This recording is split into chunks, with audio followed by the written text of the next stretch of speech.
எல்லாருக்கும் வணக்கம், welcome back to chef Deena's kitchen. இன்றைக்கி நம்ம எந்த ஊருக்கு வந்துருக்கு பார்த்தீங்கன்னா காஞ்சிபுரத்தில் இருக்காங்க. காஞ்சிபுரத்தில் என்ன ரெசிபி பார்க்க போகிறோங்கன்னா, பொதுவாக வந்து அதுக்கு பேர் வந்து தட்டுன்னு சொல்லுவாங்க. ஓட்டன்னு சொல்லும் போது இங்கே இருக்கவங்களுக்கு ஓட்டன்னு சொன்னால் புரியும். சின்ன பசங்க ரொம்ப விரும்பி சாப்பிடுவாங்க. அதே மாதிரி கல்யாணம் அந்த வரிசை வைக்கிறவங்களுக்கெல்லாம் இந்த ஓட்ட வடை எடுத்துகிட்டு போவாங்க. ரொம்ப அருமையாக டேஸ்ட்டாக இருக்கும். இந்த ஓட்ட வடை சொல்லும் போது எத்தனோ விதம் ஓட்ட வடை இருக்குது. ஸோ அதில் ஸ்பெசிஃபிக்காக வந்து நீங்கள் பண்ணுற மெத்தட் என்ன? நாங்கள் வந்து பார்த்திங்கன்னா இந்த ஓட்ட வடையில் பார்த்தீங்கன்னா மிளகாவும் பூண்டியும் தனித்தனியாக இடித்து அதில் சேர்க்குறோம். அது கூட வெண்ணையும் நம்ம சேர்த்து பண்ணும் போதே மேலே வந்து க்ரன்ச்சியாக இருக்கும், சாப்பிடும் போது கரையும்.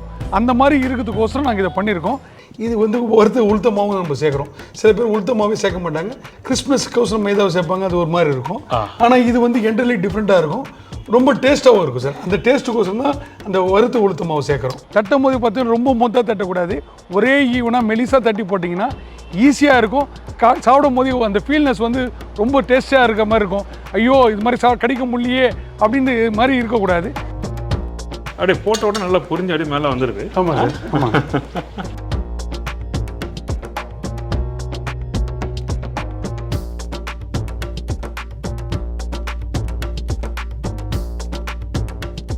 இந்த தட்டெல்லாம் வந்து ரசம் சோறுக்கு, இந்த பருப்பு கீரை குழம்புக்கு, அப்புறம் வந்து இந்த கிள்ளி போட்ட சாம்பாருக்கு அதெல்லாம் ஹைலைட்டாக இருக்கும். புளியோதரைக்கும் நல்லா இருக்கும். புளியோதரைக்கு ஹைலைட்டாக, பத்து குழம்பு சாப்பிட்டா கூட சூப்பராக இருக்கும் சார்.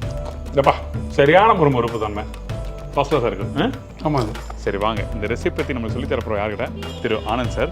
அவர் தான் மீட் பண்ண போகிறோம். நீங்கள் இதை டேஸ்ட் பண்ணிவிட்டு எப்படி இருக்குன்னு சொல்லுங்கள். உங்களால் பண்ண முடியலன்னா என்னுடைய நம்பர் நோட் பண்ணிக்கங்க, நான் அந்த நம்பரை கொடுக்குறேன். சொன்னீங்கன்னா நான் அமுச்சு கொடுக்குறேன்.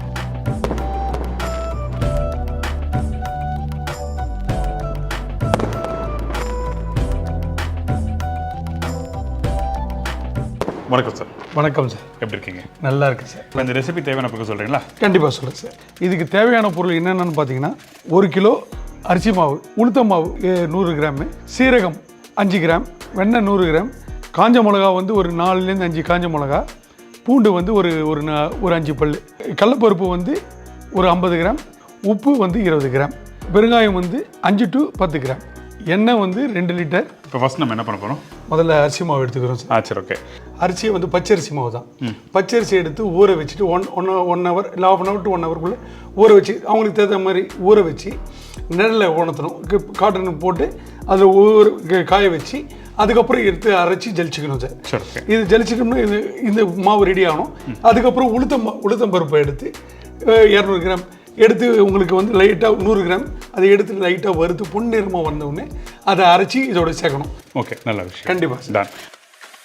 ஸோ அரிசி மாவை வந்து நீங்கள் வீட்டில் எப்பவும் போல் தண்ணியில் ஊற வச்சு காய வச்சு மாவு மிஷினில் கொடுத்து அரைச்சிக்கங்க. அரைக்கும்போது நைஸாக அரைக்கிற பக்கம் தான். கண்டிப்பாக நைஸாக அரைச்சி ஜலிச்சிடணும் சார். சரி, ஓகே. இதோட வந்து ஒவ்வொரு இன்க்ரீடியன்ஸாக ஆட் பண்ணுவோம் சார். ஓகே. ஃபஸ்ட்டு வந்து உளுத்தம் மாவை ஆட் பண்ணுறோம் சார். ஓகே. பொட்டுக்கலை மாவு இருக்குது பார்த்தீங்களா, அந்த பொட்டுக்கலை மாவு அரைச்சி அப்படி நைஸாக இருக்குமோ அதே மாதிரி பக்குவத்தில் இதை அரைச்சிக்கணும்.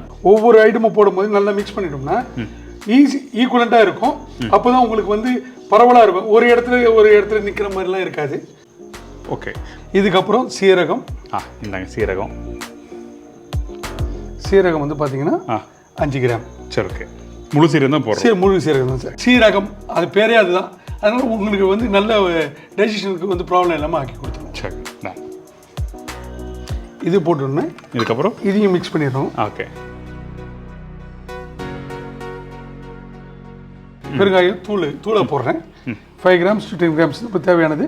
தூளை நம்ம அளந்து கூட போடலாம், தோராயமாக நம்ம போடுறோம்.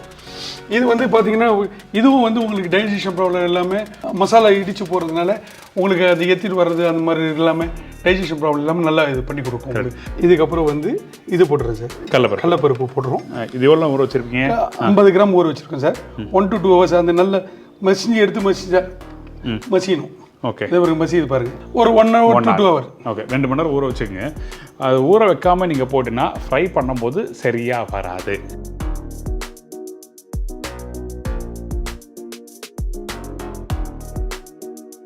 அடுத்தது வந்து மிளகா இடிச்ச மிளகாய். இடிக்கிற பக்கம் இதாங்க, இதாக இடிக்கிறோம். ஒன்றும் பாதியமாக அடிச்சு சின்னதாக கல்லை போட்டு இடித்து வச்சுருக்கோம்.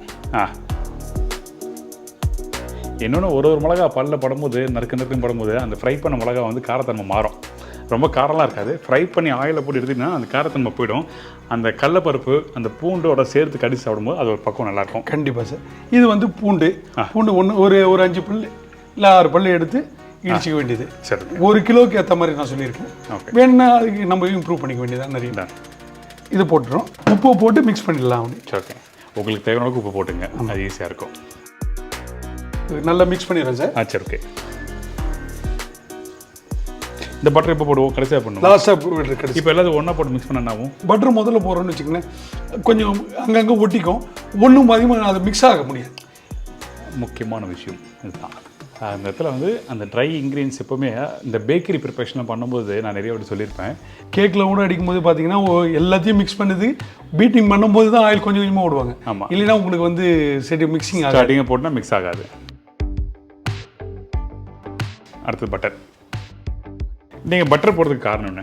இப்போ நம்ம உளுத்த மாவு அரிசி மாவு எல்லாமே உங்களுக்கு வந்து கிறிஸ்மஸ் கொடுக்கும். இது வந்து சாஃப்ட்னஸ் கொடுக்கும். கடிச்சோன்னு டக்குன்னு கரையிற மாதிரி இருக்கும். உங்களுக்கு டேஸ்ட் நல்லா இருக்கும். சரி, ஓகே, டன். ஸோ இதை போட்டு நல்லா மிக்ஸ் பண்ணிடுமா? ஆமாம், நல்லா மிக்ஸ் பண்ணி. மிக்ஸ் பண்ணிட்டு காமிக்கிறீங்களா? கண்டிப்பாக மிக்ஸ் பண்ணிட்டேன்.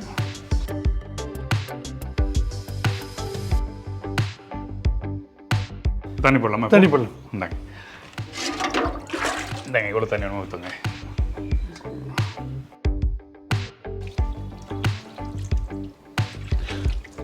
அப்படி கொஞ்சம் உங்களுக்கு கலர் வேணும்னு வச்சிங்கன்னா நான் வீட்டில் இதே மெத்தட் தான் பண்ணுவேன். மிளகாய் அரைச்சி நீங்கள் போட்டாலும் கலர் வரும். அப்படின்னா லைட்டாக சில்லி பவுடர் யூஸ் பண்ணிக்கலாம். அது ஒருத்தர் பக்குவம், அதுக்கேற்ற மாதிரி நீங்கள் யூஸ் பண்ணிங்க. ரைட்டுங்களா இல்லையா? கண்டிப்பாக சார், கண்டிப்பாக. சில பேர் இன்னும் நெய் வரணும்னா நெய்யோட வெண்ணெயோட இன்னும் கொஞ்சம் ஆட் பண்ணிக்கலாம். ஆட் பண்ணிப்பாங்க. அது அது அது அவங்களுடைய இதுக்கு ஏற்ற மாதிரி நம்ம பண்ணிக்கலாம். அது அவங்க விஷ் அதுக்கேற்ற மாதிரி சரியாயிடும். இதில் வந்து நீங்கள் வேறு என்ன ஃப்ளேவர்ஸ் வேணும்னு வச்சுன்னா இதில் ஆட் பண்ணிக்கலாம். ஹோமம்னா ஹோமம் போடலாம், மிளகுலாம் மிளகு போடலாம். எனக்கு அப்படியே மாவு நல்லா மிக்ஸ் பண்ணிட்டு காமிக்கிறேன் பக்குவம். கண்டிப்பாக காமிக்கிறேன். டன். இப்போ இந்த தண்ணி ஊற்றி நல்லா மிக்ஸ் ஆகட்டும், அதுக்கப்புறம் பார்க்கலாம்.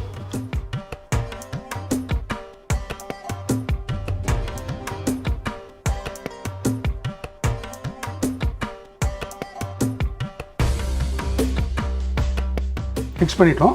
பார்த்தீங்கன்னா உங்களுக்கு இது தெரியும். ஜஸ்ட் நீங்கள் தொட்டு பாருங்கள். தொட்டு பார்த்துட்டு நீங்கள் சாப்பிட்டு பாருங்கள் எப்படி இருக்கு பாருங்கள். அந்த கொஞ்சம் லைட்டாக அந்த ஒரு முறுக்கோட அடுத்த ஸ்டேஜோட பக்கம், அந்த அழுத்த பக்கம். ஏன்னா இது வந்து ரொம்ப லூஸாக இருந்தால் தட்டுறதுக்கு ரொம்ப இதுவாக இருக்கும். இது ஒழுங்காக தட்டினா தான் அது தட்டும் போது ஈவனாக தட்ட முடியும். லூஸாக இருந்தால் அப்படியே பிரிஞ்சு போன மாதிரி ஆகிடும் உங்களுக்கு. ஓகே, இங்கே பாருங்கள், நீங்கள் தட்டுற பக்குவத்துக்கு கரெக்டாக வச்சுருக்காங்க. ஆமாம், ஓகே. இதுக்கப்புறம் நம்ம என்னன்னா இதை உருண்டை போட்டு நம்ம தட்டி இதை பொரிக்க வேண்டியது தான். சரி, ஓகே. என்ன தட்டி காமிச்சிருக்கீங்க? கண்டிப்பாக தட்டி. இப்போ பார்த்தீங்கன்னா நாங்கள் வந்து கோல்டு வின்னர் ஆயில் யூஸ் பண்ணுறோம். டிஃப்ரெண்ட் செட் பீப்புள்ஸ்லாம் இங்கே வராங்க. நார்த் இந்தியன் பீப்புள்ஸ்லாம் வந்தோன்னா கல்லெண்ணெய் யூஸ் கல்லெண்ணெய் யூஸ் பண்ண மாட்டாங்க. அதனால் நாங்கள் we are using this oil. நீங்கள் ஒன்று வேணும்னா கடலை எண்ணெய் தான் போட்டு வேணும்னு சொன்னீங்கன்னா ப்ரீ அட்வான்ஸ் சொன்னோம்னா நம்ம அதுவும் பண்ணி கொடுக்குறோம். நல்ல விஷயம். அதுதான் இதை யூஸ் பண்ணிட்டு இருக்கோம் சார். நல்ல விஷயம். இதுக்கப்புறம் அதில் வந்து உருண்டை சின்ன சின்ன உருண்டையாக போட்டு அதை தட்டி இதில் பொரிக்க வேண்டியது. இந்த சைஸ் ஒரு எலுமிச்சப்பழ சைஸ். ஓகே. கொஞ்சம் என்னென்னா இந்த ஆயிலோட இது பண்ணிவிட்டு தடவிட்டு. பெரிய சைஸ் தான் போடுவீங்களா? ஆமாம் சார். ஓட்ட ஓடன்னு சொல்லுவோம் இல்லைங்களா? சின்ன தட்டுனா சின்னதாக தட்டுவாங்க. பெரிய சைஸ்லாம் இதை தட்டிட்டேன். தட்டிட்டு 4 விரலை வச்சு தட்டிட்டு நம்மளோட உள்ளங்கை இருக்கு பார்த்தீங்களா? ஆமாம் சார். இந்த உள்ளங்கை வச்சு அப்படி தட்டும் போது ஈவனாக ப்ரெஸ் ஆகுது. ஆமாம். டன். இது வந்து பர்டிகுலராக பார்த்தீங்கன்னா தட்டுற பக்கம் பார்த்தீங்கன்னா மெலிசாக தான் தட்டியிருக்காங்க. வதக்க வர்றதுக்கு காரணம் என்ன சார்? அன்ஈவனாக இருந்ததுன்னா உங்களுக்கு வந்து வேக்காடு ஒரு பக்கம் வேக்காடு ஆகும், ஒரு பக்கம் வேக்காடு ஆகாமல் போகும். ஒரே மாதிரி ஈவனாக தட்டினா தான் கரெக்டாக வந்து கிறிஸ்பாக கரெக்டாக வரும். சரி, ஓகே.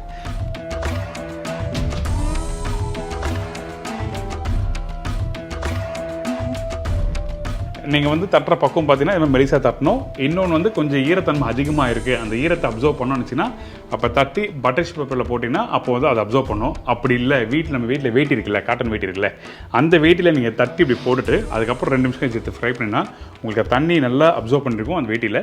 அதுக்கப்புறம் வந்து நீங்கள் வந்து ஃப்ரை பண்ணி எடுக்கும்போது நல்லா முறுமுறுன்னு வரும், வதக்குன்னு வரவே வராது. இது அப்படியே இது ஒன்றும். ஏன்னா இது கை முறுக்கு மட்டும் போடு 5 சுத்து முறுக்கு அது மாதிரி போடுவாங்க இல்லையா, விட்டுட்டு அதுக்கப்புறம் எடுப்பாங்க.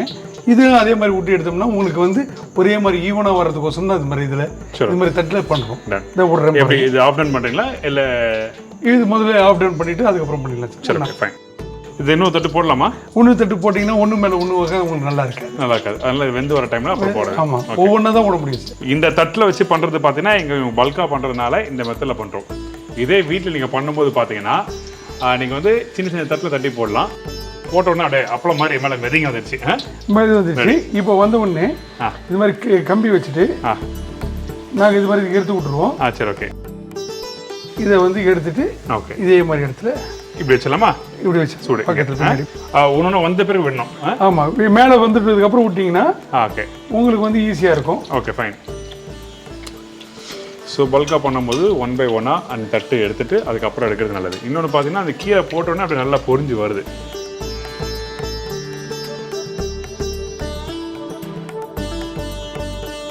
இப்போ இந்த 10 வரைக்கும் போட்டால் போதும் சார். ஏன்னா இதுக்கப்புறம் போனீங்கன்னா ஈக்குவலண்ட்டாக வராது. ஓகே, இப்போ எடுத்துட்டு இதை எடுத்துட்டு திருப்பி போட்டுட்டு இப்போ வந்து இப்போ புதுசாக போட்டதையும் திருப்பி விட்டுட்டு ஓகே அப்படியே பாதி வேக்காட்டில் எடுத்து வச்சிடணும். இப்போ பார்த்தீங்கன்னா உங்களுக்கு இப்போ நல்ல பஃப்னஸ் வந்துருக்கு பாருங்கள். பஃப்னஸ் வந்து நல்ல ஒரு ரைட் அங்கே அப்படியே மேலே. ஆமாம், இது வந்து உள்ள நல்லா வேகுதுன்னு அர்த்தம். இது வேகலைன்னு வச்சுக்க அந்த பஃப்னஸ் உங்களுக்கு வராது.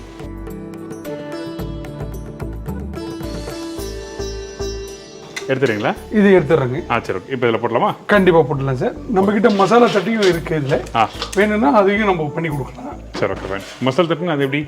ஃபுல் மசாலா இடித்து பண்ணுறது இருக்குது. கொத்தமல்லி தட்டுன்னு ஒன்று இருக்குது. ஓகே, அது வந்து பார்த்தீங்கன்னா கொத்தமல்லிலேயே போடுறது. அது வந்து முதல்ல எல்லாம் மிக்ஸ் பண்ணிவிட்டு எண்ணெயில் பொரிக்க மாட்டோம், பேக் பண்ணி கொடுக்குற தட்டையும் இருக்குது. அப்படி இருக்கா? அதுவும் ஒரு தட்டு இருக்குது சார். ஃபைன். அப்படியே போட்ட உடனே நல்லா பொரிஞ்சு அப்படியே மேலே வந்துடுது. ஆமாம் சார். ஆமாம். வீட்டில் வந்து தட்டை உள்ளே போட முடியாது. நீங்கள் வந்து ஒன்றா தட்டி எடுத்துகிட்டு அந்த ஜல்லிக்கரை வச்சு தட்டுவாங்க. அந்த மாதிரி நீங்கள் தட்டிக்கலாம். இது வந்து இவங்க வந்து கடையில் பட்டறையில் கொடுத்து செய்வாங்க. ஆமாம் சார். இந்த கதவுலாம் செய்கிறாங்க பார்த்தீங்களா? இந்த மாதிரி கொடுத்தீங்கன்னா அவங்க பண்ணி கொடுத்துருவாங்க. என்ன சைஸ் வேணுமோ அதுக்கேற்ற மாதிரி செஞ்சு கொடுத்து தருவாங்க. Right fine. தட்டை ஃப்ரை பண்ணும் போதே சாப்பிடும் போல ஆசையாக இருக்குது. அது தட்டை வந்து எல்லாருக்கும் ஒரு பிடிச்ச ஒரு ஸ்நாக்ஸில். ஆமாம் சார்.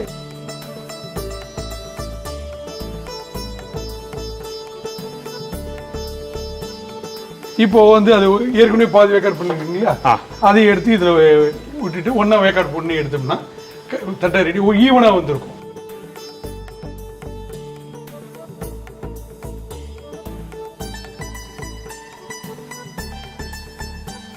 வேகுது பார்த்தீங்களா? அந்த பபுள்ஸ் வர்றது நின்றுச்சுன்னா வெந்து போச்சுன்னா இதுக்கு மேலே நம்ம வந்து வச்சிருந்தோம்னா அது கருதிக்கு தான் போகும். சரி, ஓகே. அப்படியே சைடில் உங்கள் நம்பர் தரீங்களா எனக்கு? கண்டிப்பாக சார். இப்போ சாப்பிட்டு பார்த்து தான் சொல்லுவோம். பட் இருந்தாலும் ஐம் ஷூர் டெஃபினட்டாக தட்டை நல்லா வரும். ஏன்னா நீங்கள் இதில் எக்ஸ்பர்ட் தெரியும். உங்கள் டீட்டெயில்ஸ் எல்லாமே தரீங்களா? கண்டிப்பாக சார். என்னுடைய நேம் வந்து A.N. Anand. A.LAKSHMIPATHY IYER sweet stall. அது வந்து நம்ம கடையினுடைய பேர். என்னுடைய நம்பர் வந்து பார்த்தீங்கன்னா 9500878782. Thank you sir, thank you so much. Number கொடுத்து தட்டை ரெடி ஆயிடுச்சு. இந்த கலர்லாம் வந்து பர்ஃபெக்டாக வந்திருக்கு. எல்லாமே ஒரே ஈவனாக வந்திருக்கு. ஆமாம் சார். சூடாக இருக்குது. பட் இருந்தால் சாப்பிட்டு பார்க்கலாம். இந்த தட்டெல்லாம் வந்து ரசம் சோறுக்கு, இந்த பருப்பு கீரை குழம்புக்கு, அப்புறம் வந்து இந்த கிள்ளிப்பட்ட சாம்பாருக்கு அதெல்லாம் ஹைலைட்டாக இருக்கும். புளியோதரைக்கும் நல்லா இருக்கும். புளியோதரைக்கு ஹைலைட்டாக. பத்து குழம்புக்கு சாப்பிட்டா கூட சூப்பராக இருக்கும் சார். இல்லைப்பா, சரியான முறுமுறுப்பு தன்மை ஃபர்ஸ்ட் கிளாஸாக இருக்குது. ஆமாம் சார். காரம்லாம் இல்லை. அந்த ஒரு மைல்டான ஒரு பூண்டு வாசம், நல்ல கிறிஸ்பியாக முறுமுறுன்னு இருக்குது. பர்டிகுலராக அந்த கடலைப்பருப்புலாம் நல்லா வெந்து கடக்கு முடக்குன்னு இருக்கும். First class, nice. நான் காரம் இருக்குன்னு நினச்சேன், காரம்லாம் இல்லை. அப்பயே சொன்னீங்க சார், அந்த காரம் நீங்கள் கொஞ்சம் அதிகமாக இருக்குன்னு சொல்லும்போது இதில் போடும்போதே உங்களுக்கு வந்து மாற்றங்கள் ஒரு ஆயில் ஃப்ரை பண்ணதுக்கப்புறம். Nice, thank you sir, thank you so much sir. நல்லா கடக்கு முடக்கே இருக்கா, சாப்பிட்றது சூப்பராக இருக்குது. Very good. ட்ரை பண்ணி பாருங்கள், என்ஜாய் பண்ணுவீங்க எல்லாருமே. கண்டிப்பாக sir. Welcome sir, always welcome. இன்னைக்கு நம்மளோட ஷெஃப் தீனாஸ் கிச்சனில் வந்து நீங்கள் உங்களோட சிக்னேச்சர் ரெசிபி ஷேர் பண்ணதுக்கு ரொம்ப பெரிய நன்றி சார். அதே மாதிரி உங்களுடைய டீமுக்கு உங்களுக்கும் முதல்ல தேங்க்ஸ் சொல்கிறேன். அதே மாதிரி எங்களுடைய கஸ்டமர்ஸுக்கு வந்து என்னை எப்பயுமே எனக்கு ஆதரவு கொடுத்துருக்கு. காஞ்சிபுரம் கஸ்டமர்ஸ், அதர் தென் மற்ற ஸ்டேட் கஸ்டமர்ஸ் எல்லாருக்கும் இந்த நேரத்தில் அட்வான்ஸ் தீபாவளி நல்வாழ்த்துக்களும் சொல்லிக்கிறேன். தேங்க்ஸும் நான் இதை பதிவு பண்ணிக்கிறேன். கண்டிப்பாக உங்களை வந்து கான்டாக்ட் பண்ணி நீங்கள் வாங்கலாம். இந்த தட்டை பார்த்தீங்கன்னா இவங்க வந்து மசாலா தட்டை வச்சுருக்காங்க, ஒரு மல்லி தட்டை சொல்லி சொன்னாங்க. இந்த மாதிரி அன்றைக்கி என்ன ஆப்ஷனாக இருக்கோ அது கண்டிப்பாக வாங்கிக்கலாம். இல்லை எனக்கு இந்த மாதிரி தட்டை தான் வேணும்னு நினச்சிங்கன்னா நீங்கள் வெல் அட்வான்ஸாக ஃபோன் பண்ணி கொடுத்தீங்கன்னா கண்டிப்பாக பண்ணி தருவாங்க. 1 கிலோ 2 கிலோ அப்படி வெல் அட்வான்ஸாக நீங்கள் கொஞ்சம் எக்ஸ்ட்ரா குவான்டிட்டி கொடுத்தீங்கன்னா அது பேக் பண்ணி கொடுக்குறதுக்கு யூஸ்ஃபுல்லாக இருக்கும். ஏன்னா இன்றைக்கி வந்து பேக்கிங் சார்ஜஸ் தான் காஸ்ட் அதிகமாக இருக்குது பொருள் வாங்குறதோட, ரைட்டா? கண்டிப்பாக சார். அதனால் நீங்கள் வாங்கும் போது ஒரு 2 கிலோ 3 கிலோ எக்ஸ்ட்ரா நீங்கள் அப்படி சேர்த்து கேட்டு வாங்கினீங்கன்னா டெஃபினட்டாக உங்களுக்கு பேக் பண்ணி அனுப்புறதுக்கும் உங்களுக்கு ஈஸியாக இருக்கும், எக்கனாமிக்காக வந்து உங்களுக்கு வந்து சேரும். இதான் விஷயம். இதே மாதிரி நான் இன்னொரு நாள் இன்னொரு ஊரில் ஒரு புது ரெசிபி செஞ்சுக்கிறேன். நன்றி, வணக்கம். See bye bye, take care. நன்றி, வணக்கம் சார்.